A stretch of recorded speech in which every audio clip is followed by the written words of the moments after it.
is a preview. So these ABH drawers, this is where I used to keep all my lip liners and lip crayons. No more. I did not know about these before, but much like those CD books of the past, there are now lip books, mostly for actual professional makeup artists and not just people like me who have way too much lipstick to put all your lip stuff in. So, the only thing I've done so far is take out all my lip liners and my lip crayons, and I put them in here. Look at that. So pretty. Done. So that's all I've done so far. There's plenty more spaces in here. And not only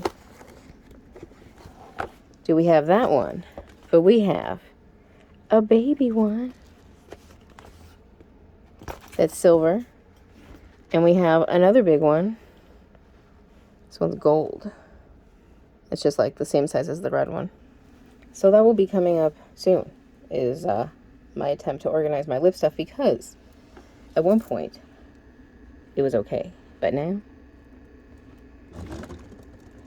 it's chaos. Okay, I've gotten too many. I got lost in the chaos, and look at this. This is my lipstick and liquid lip drawer. These are the babies, the little baby lipsticks. But it's gone too far. Okay, too far gone. So we're gonna fix that. And we're also going to address this drawer, which is lip glosses, lip plumpers, lip balms.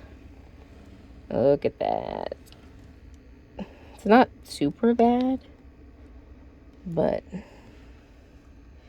it needs help. It's getting ridiculous in here.